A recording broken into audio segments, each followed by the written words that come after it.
Hey everyone, welcome to the stage. I'm very excited for you to be here. So we're going to do something special today. We're going to go behind the scenes. I want you to meet Oreet. No, I didn't say that. Oreet. Oreet. Oreet. Okay.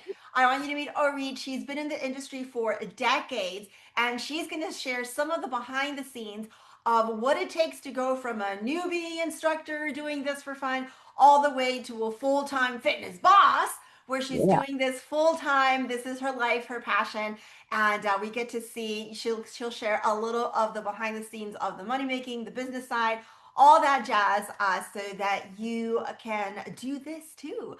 So I'm gonna take it away. Oreet, tell us a little bit about yourself and what you teach, where you teach, how you got started, all that jazz. For sure.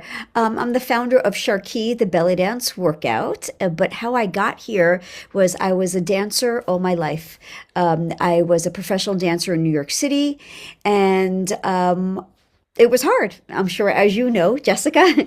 And I supplemented my living with fitness. So I was doing dancing and fitness. And then I realized I made more money in fitness. And I was getting rejected right and left because I am not even 5 feet tall.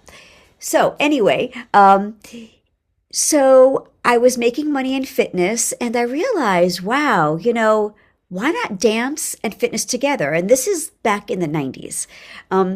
And so it was a hit. I thought, I want to not be rejected. I want to look the part.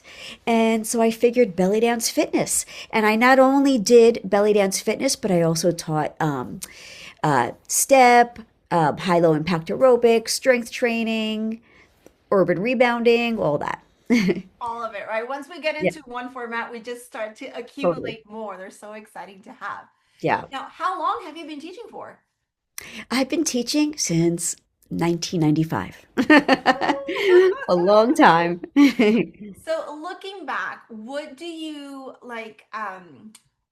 see now that you couldn't see in those first like 5 or 10 years when you were a beginner instructor and had all those hopes and dreams, and now, several years later, you're like, oh, I didn't see this. Right, right. Uh, yeah, great question. I thought working more was better. I thought being a great instructor was just enough. And I realized it wasn't. Yeah. I thought if I worked hard, I showed up, I cared deeply about, my students, that it would work. But I realized that working more and being a great instructor is just not sustainable. And I had to realize that I needed to make better decisions. And I had to realize that I needed to know more of the business side, right? Because I didn't understand systems. I didn't understand how to retain people, how much to price myself. Um, and I also didn't understand how much labor, physical labor, and emotional labor this industry requires, teaching requires, right? Um, and I also didn't see, Jessica, how much the industry benefits from instructors not understanding this, What do you mean? not understanding the business side, not understanding their value, not understanding how to price themselves. And I feel because we're taught, oh, it's a labor of love, it's your passion, love your students, yada yada yada.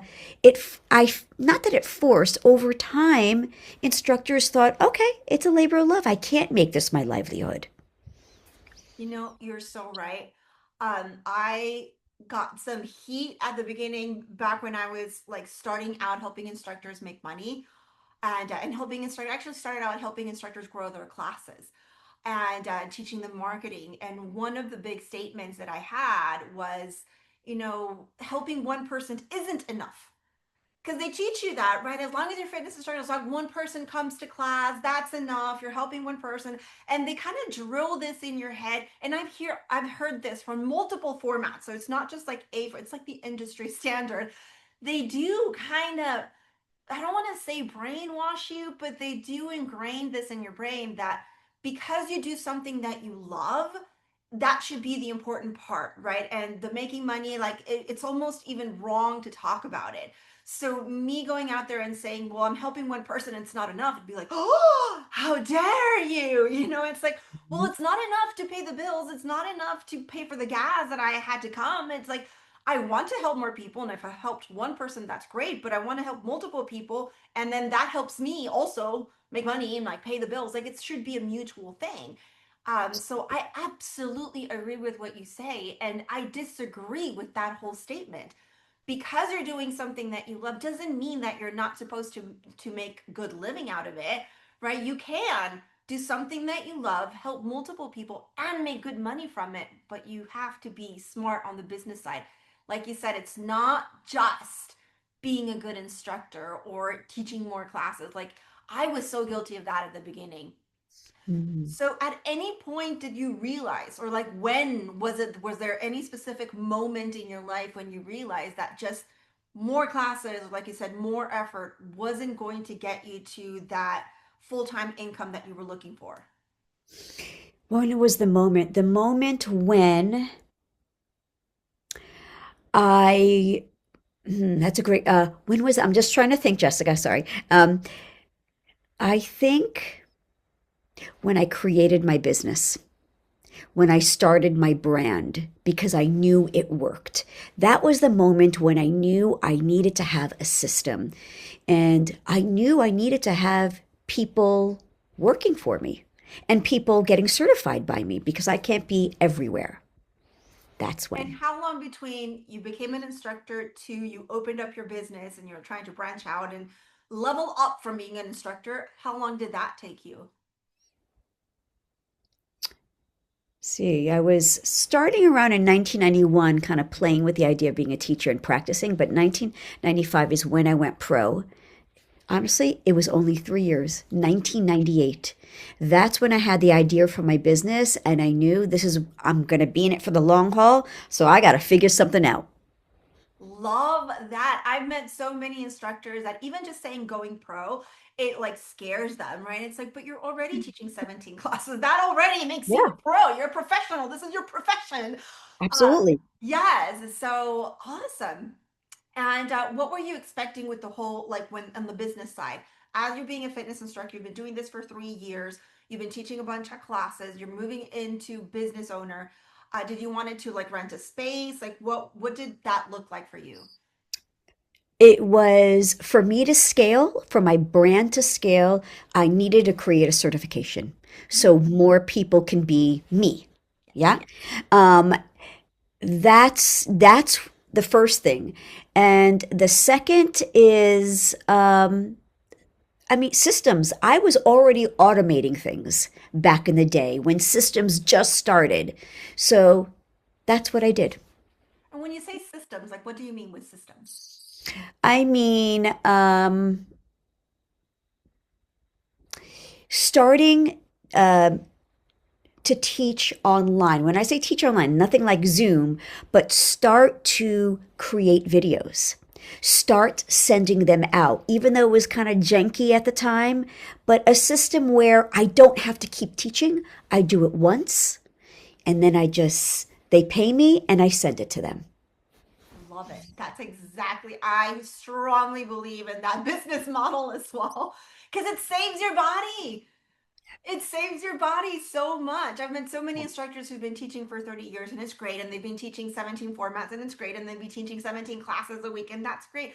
But, head, shoulders, knees, and toes, they're like, I have that they're awful. And it's like, it's a wonderful life. And some of them have been able to go full time, although not to like big income month levels. So for instructors full time, a lot of them is like I don't know in that $2,000 to $5,000 range, and 5,000 being very, very, very, very few instructors.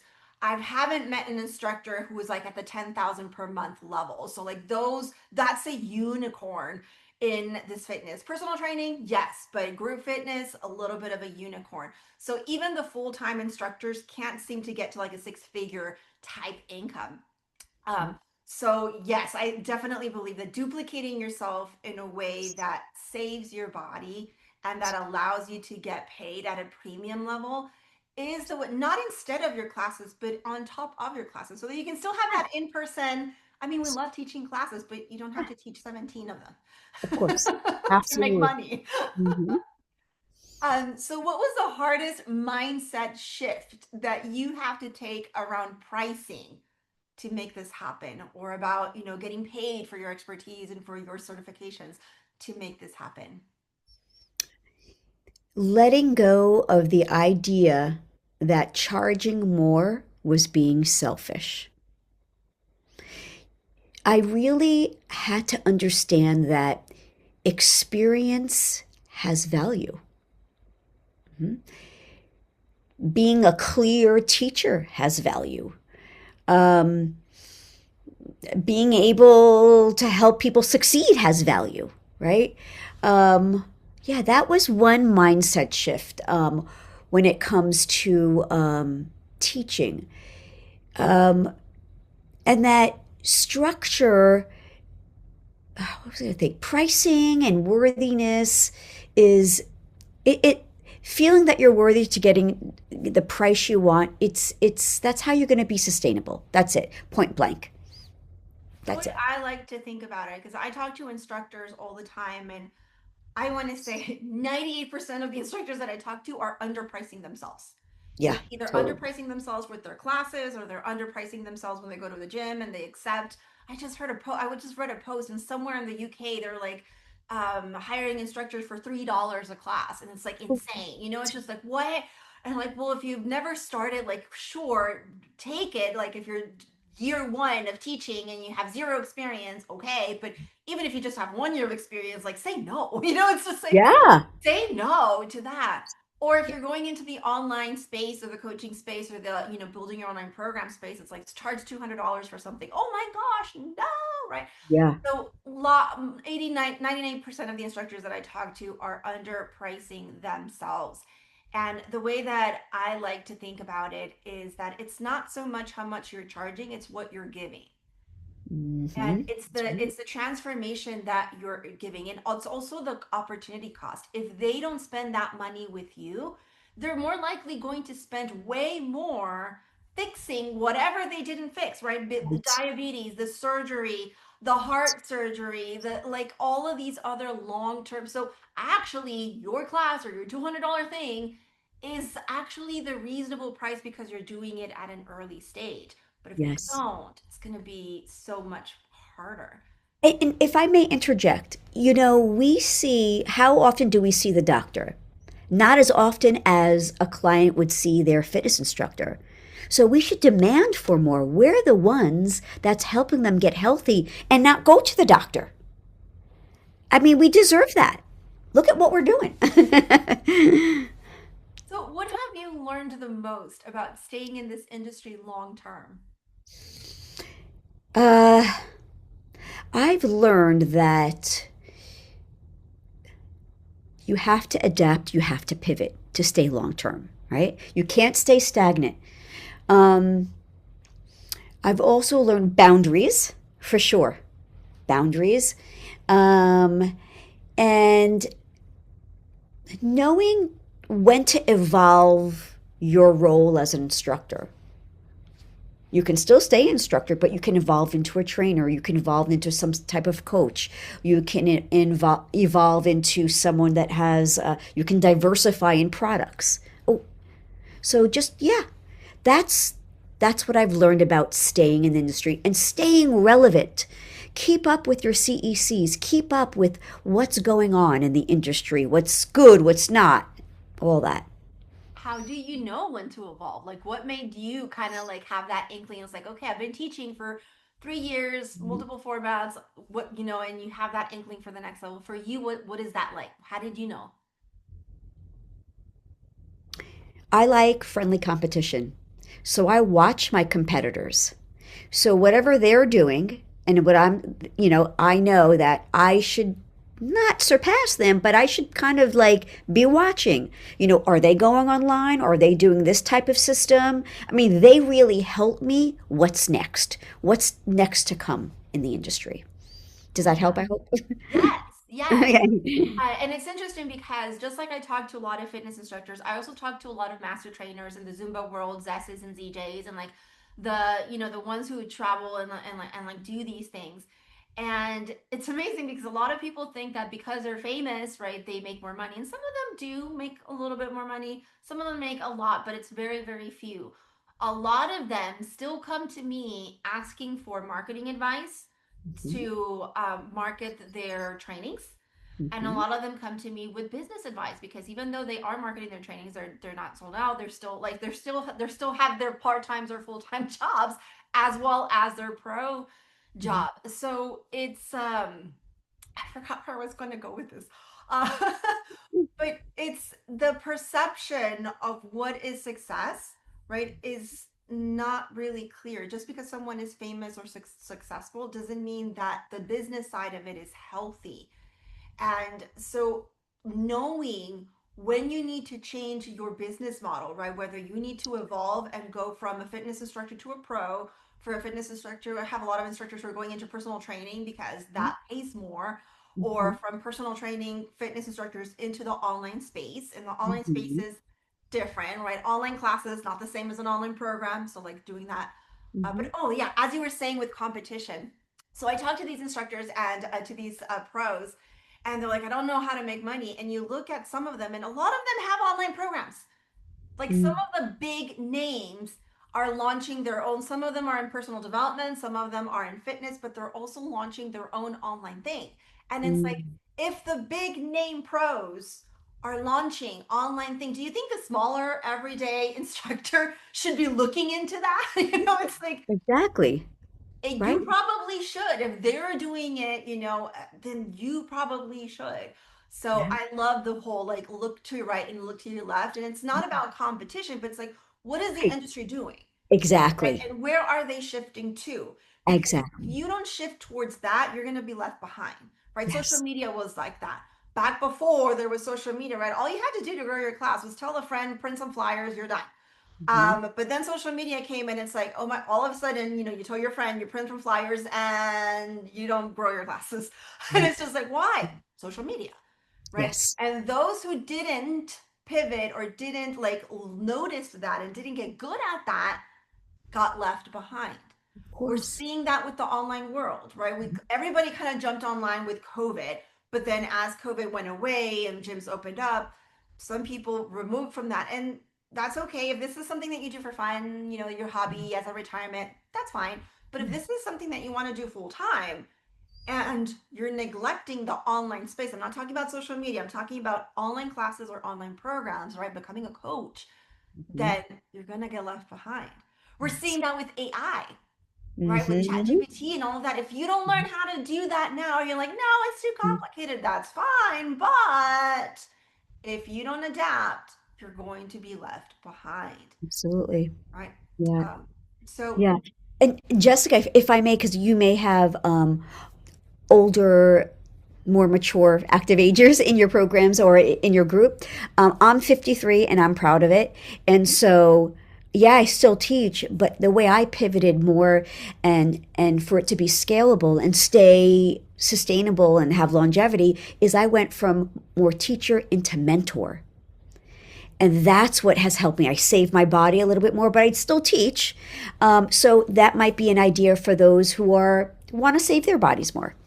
yeah, if you're young and you're still like, have all this energy, teach more classes, get certified more formats, go into personal training, like all the physical stuff, right? Like Yeah. go out there, do all the things. I mean, I'm in my 40s, and at this point in my life, I've taught classes indoors, outdoors, on good floors, on bad floors, on the cement, pregnant, not pregnant, small classes, big. Like I've done all the things for free, for not free, like all the things. I'm okay. I don't need to teach so much. Like, I'm good.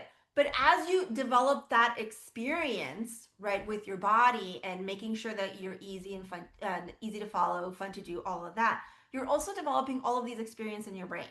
And you get to work with people who are new at your fitness or your format, people who are pro, like your front row divas, that they need more of a challenge. You get to work with people who are the younger side, middle side, seniors. Men, women, children, teenagers, people with bad hips or bad shoulders. You get to work with a vast variety of people. When you start mentoring or when you start coaching them specifically on a goal to help them lose weight, to help them get strong, to help them stay fit, to like whatever the goal is that you're working with them, that's when you can bring all of that expertise into play. And it only takes your brain and your mouth. Yeah. Those are the only ones that if you're doing this by Mhm. text and then maybe your thoughts, and you get to say because it's through your physical body that you taught all of these, that you gathered all of that data that now lives inside your brain. So now if you've been teaching for like 10 years, your brain is now much more valuable than your body. Mhm. So, like, monetize that, right? Use that, package that knowledge Yeah. into mentoring, into programs, into coaching people one on one. And all of those are premium services that you can charge 10 times more than a class, right? Charging for this is going to be, well, charging for for this is much more expensive than charging for this.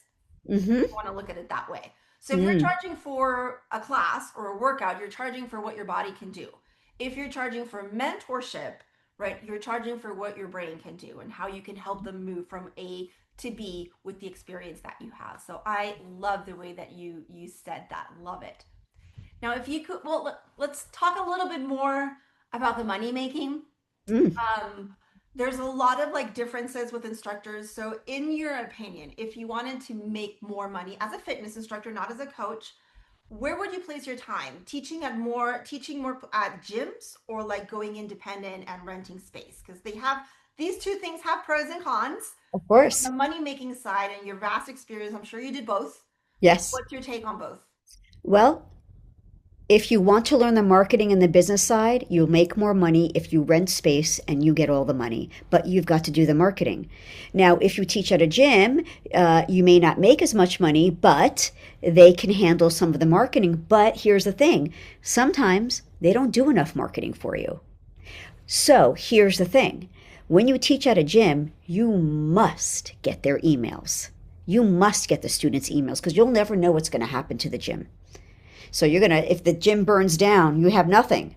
How are your people going to follow you?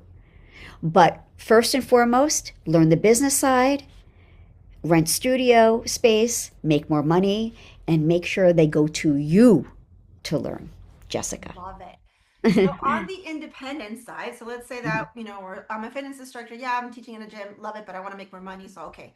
Oreet said to go independent. I'm going to listen to her. And you went independent. There's kind of two business models to follow, widely used business models. One is punch cards, and Yep. the other one is memberships. With your experience, what is your take on both? Memberships. You want the money up front, right? And with a punch card, people just come and go. Whereas, and people are more likely to stay with a membership. They're more likely to keep coming. So, membership, definitely, number Love one. it. I've been preaching this for years. So, like, Mhm. yes. Mhm. Yeah. Now, as your fitness instructor and you're independent and you're making as much money as you can independently, you're using memberships. At what point do you figure out like, okay, this is still not enough? Hmm. Like there's going to be a point where either you're teaching as many classes as you can and or you're doing as much marketing as you can so your classes are either as full as they can be or as full as you can allow them your skilled marketing skills to be. In your opinion, what's the next step from that? I would say raise your prices. Okay. That's one, but make it sweet. For the newbies, raise their prices, but give them a bonus. Give them a little bit more. Something that you don't have to work as hard for. Maybe it would be they get your membership, you teach live online or live in person, but they get all your replays. You know, something that you don't have to work so hard for. Yeah, some kind of bonus. Maybe make more money by offering a referral program for your current students so they can bring more people. Use your resources that you already have so that you don't always have to be so creative and Love keep it. thinking. So Yeah. those are great ways, just like growing your classes, right? If you get five extra students, you make extra money. If you raise your prices by $5 per Yeah. student, you're gonna make a little bit more money. So all of that is great. What would be the next step from that? Let's say somebody is already teaching independent, they have memberships, full classes, full schedule. They raise their prices. They're still not making $5,000 a month. What can they do? Dude, they have to go and learn from you, Jessica, and learn how to take the goddamn thing online. That's what they need to do. Online is the way to scale, folks. That is it. That's how you're not going to burn out. Yes, that's true. Now, online, there's a lot of misconceptions. Some people say online and they're like, well, I've tried Zoom classes and they didn't really work for me during COVID, or I didn't like it. When you say online, what do you mean by online? I mean, by creating a membership, um, creating something that would be very enticing for people. First, ask your people what they want because you want more of them to be in your world, right? And then create what they want. And this way, you're going to be able to to promote yourself globally. So that's what I mean by online memberships is the way to go. Now you can do it on the cheap, lean and mean, or you can do it by getting a software. And that takes a little bit more money. But Jessica can show you how to do it just really, slim and dirty. you know, there's a way to do it. There is a way to do it. Is that okay that I'm plugging you, Yeah, Jessica? I'm perfectly fine with that. Thank you. Yeah. Was not expecting that. Yes. So online, the way I like to think about it and the way I like to explain it is you can do online classes, and online classes will allow you to kind of make the same amount of money as you're making with your in-person classes. They're Correct. pretty much the same. You're going to price them the same. Correct. There's a lot of people think that because it's online, they should be less. No, it's still No, your time, it's still your body, it's still your format. Like it's still absolutely. the same playlist. You're still delivering the same thing. So it should be Absolutely. priced exactly the same, whether Yes. they're coming to you online or in person, the same. Agreed. So whatever your membership is, that is your membership, online or virtual. However, classes that will have that's still going to be a low paying thing, right? Yeah. So in the business side, you want to have a business tier of things that you offer. So for Yes. example, classes are going to be one tier, right? And whether they're punch card or membership, whether it's a $10 drop in or a $50 membership, they all fall within classes. Now, some instructors start to branch out and sell stuff, right? I had my friends used to sell lipstick, or the leggings that were very controversial, or like a weight loss protein shake thingy, or like whatever. I used to sell skincare. That Mhm. would be something completely separate, right? And depending on the price point, that's either more expensive than your classes or less expensive than your classes. But that's Mhm. another revenue stream. You can do that if you want to. I tried it. I don't recommend it. It's just it's hard to sell products, and you get this much out of it. The other business tier would be a program and an online Yes. program. And Yes. that would be different from online classes because online classes still fall within the category of classes. Yes. So let's say that you have a $50 membership, right, to your classes. If you do it online, it saves your body. You're not having to teach that, right? So yes, there's less of driving and all of that, but it's still $50. Yes. So it's still, if you want to make $200, $500, $1,000 per client, you need a separate thing. You Yes. need to sell something separately Yes. online so it saves your body, and that's where an online program comes in. That's where personal training, also if you're into personal training or you're a fitness instructor and into personal training, do online Yeah. personal training so that you can create these programs, right, Yep. and start getting paid premium. Now, this Yes. doesn't mean that you're going to have 50 people because it's going to be premium, but even if you just get, a couple of them, right? And I teach instructors how to create a 30-day program that's $200. So if you just get 5 of these $200 clients, you're making an extra 1,000 without Ooh. having to teach more of the classes. Like just whatever you're doing right now, don't change a Yeah. thing, don't change your classes, don't raise your prices, Right. right? Just another revenue stream, an extra $1,000. There you go. But you have to know what to create, how to create it, what to do, like all the things, right? Just Yeah. like when you're branching out into a different format. Yeah. Oh, I want to teach more. Well, you need to learn about that format, right? Before you Yes. teach it. So you need to know the Mhm. things.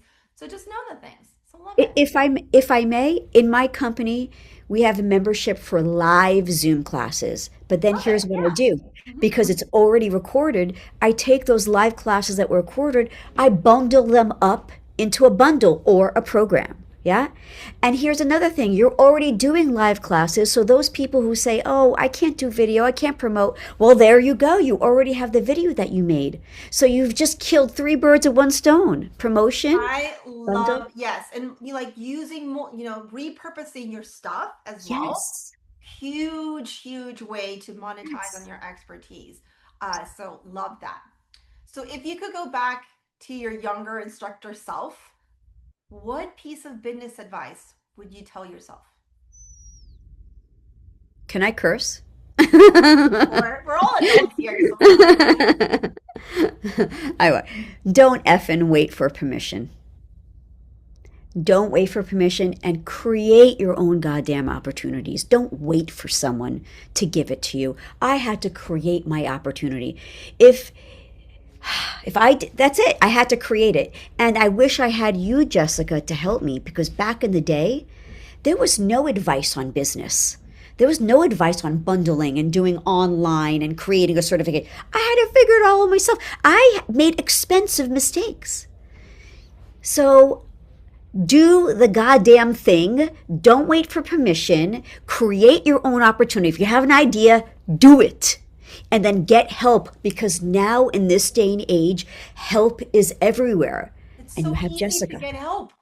So People are like, easy. no, I want to do it on my own. Oh, the Olympics are going to come, are around the corner, right? And the World Cup is around the corner. These elite athletes have multiple coaches. Right? So Yeah. if athletes need multiple coaches to reach their peak performance, why do we think that we can reach the most money with free tips?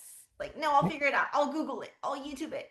Mhm. Well, no, obviously you need the fastest way to get what you want is to do it where the way that somebody already did. Follow somebody else's step. Follow somebody else's proven plan. Yes. Doesn't even matter if it's not mine. Just Right. find help. Follow that plan and get it freaking done. Because that's the fastest way for you to get I what you know. want. The I slowest know. way is for you to say, I'll figure it out. I'll YouTube it. I can do it for free. You'll never make it. You'll just never make it. People don't understand if you're going to pay for the help, you're just going to make your money back quicker because you'll get there quicker. Hello? Yes. I've had more. I'm a coach and I love coaches. So I try to hire a coach every single year. Every time I hire, and I hire them for different reasons. Sometimes I need a coach that's more about marketing. Sometimes I need a coach that's more about Facebook. Sometimes I need a coach that's more like Instagrammy. Sometimes I need a coach for like the business side and the pricing and packaging. Sometimes I need a coach for like, I remember I hired one coach for just challenges, just to learn how to do 5 day challenges. That was a $10,000 investment for a 4 month. It's insane. I learned how to make $10,000. Okay? So, like, every time I hire a coach, yes, it puts me in the red at the beginning. I've never been able to afford them. They always go on a credit card, and then I'm just like, and then the coach tells me, jump, and I jump, twirl, and I twirl. It's just whatever they tell me to do. I go out there and I get it done. And every single time, I make my money back. And at the end, I not only made my money back, so now essentially the coaching program was free, but I have skills that I didn't have before, so I can make more money. And I usually end up with an asset that I didn't have before. Now I have a program or I have a Facebook group. I opened this Facebook group because the coach told me to, by the way. I have a Facebook group. I have a new challenge that makes me money, gets me like I have some type of asset that I can and skills that I can use and reuse over and over and over again. Right. So, oh my gosh, like invest in personal training, invest in a coach, invest in a mentor. It's going to be the fastest way for you to get what you want. Yes, yes. Love it. So, last question, what does a sustainable, well-paid fitness career look like for you? What I'm doing now by diversifying. Honestly, um, having a little bit of mentoring, some teaching, selling products like apparel, doing bundles and programs like you had said, doing a little this and that because then I feel satisfied. All my parts are getting satisfied. That's how I feel. That's how I'm able to be sustainable. I love it. And I agree.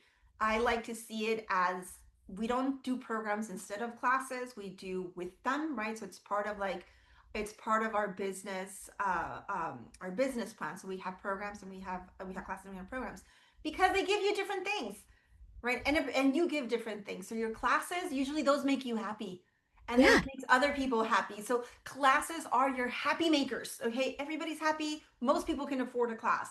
Programs programs is where you change lives fast. Program is where you go deep. Program is where you provide a transformation.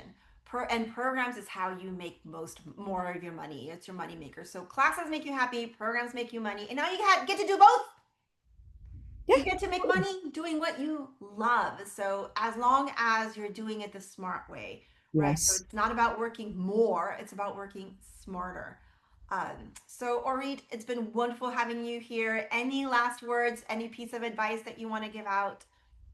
Um, any piece of advice? People come for you. You know, they come for the workout, but they stay for you. That's who they're investing in. They're investing in the instructor. So price accordingly. Love it. And price yourself so that you're still in it to help people. Hmm. Instructors, when you underprice yourself, yes, it makes it more reasonable for people, but even at the underpriced rate, you're still going to have people that say, yeah, it's too expensive. I can't afford it. I don't have Of money. course. I mean, you can price yourself at $1 and you'll still have people saying that. But if you Absolutely. price yourself too low, eventually, and I've heard this story over and over and over across multiple formats, across multiple countries, where instructors tell me they're no longer teaching because they weren't making money. They couldn't pay the rent for the studio that they were renting. The studio went out of business. They weren't making enough with at the gym, so they had to stop and like get a real job, right? Like Hmm. make actual money. So if you underprice yourself, you don't learn these marketing skills, and you don't learn these business skills, and you don't diversify, you don't price yourself accordingly, you run the risk of underpricing yourself out of business. And then Good who are point. you helping? You're not even helping that one person, and you're not helping people stay healthy or get healthy because you're not in the business. So price yourself so that you can continue business. It's a profitable activity for you so that you can continue helping more people because you can pay the rent. You have money left over to pay for your bills. You have money left over. I just went to Mexico with the girls. I would not have been able to do that if I was just teaching classes. I was able to do that because I have an online program that allows me the income and the time freedom to do that, right? So work the business side of it. Work the business side of it. And the business Absolutely. side of it, none of us, did you know marketing when you started? I didn't, I knew nothing. Me neither. Did you price yourself accordingly when you started? God, no. No, me neither. I did so much stuff for free. Did Yeah. you know any business things before you started when you started? Heck no. No, and I have a business degree, and I still felt like I have no idea what I'm doing. We all start not knowing what to do. We're good at teaching our classes. That's what makes a good instructors. So if you're a good instructor, you're good at teaching your classes, but you have no idea how to market your classes, you have no idea what to price yourself, you have no idea how to diversify, you're doing fine. That's how we all start.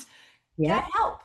Okay, just it's so easy to go get help and do one thing at a time, right? Yep. Decide I'm going to learn marketing this year. Decide I'm going to price myself accordingly this year. Decide I'm going to go online this year. Decide I'm going to diversify this year. And like already said, right? You don't need permission. Just go ahead and do it. Go freaking do it. Hmm. Make your own door and do that. Yep. Okay, so it's been wonderful. I could talk about this for days. I do. This is my full-time thing. But it's been wonderful having you here. You do have a podcast, so let us know where's your podcast, how can we reach you, where can we Oh, know more of you? absolutely. Thank you so much for that. I am the host of the Dance Fit Biz Builders podcast, and you can find me on Apple, Spotify, Substack, YouTube, yeah, all the things. And if you want to learn about more what I do, you can go to sharqui.com. That's SharQui.com. I will be launching my new academy. It's called the SharQui Beat and Block System. I know some of you probably in the group teach based on the song structure, like the chorus, the verse, the bridge, which is wonderful. If you're interested in learning a different way and possibly to cut your prep in half, I teach the beat and block system. So you can go find information on there. Ooh, definitely go check that out. Money making opportunity right there. and I'll see you on the next one. Awesome.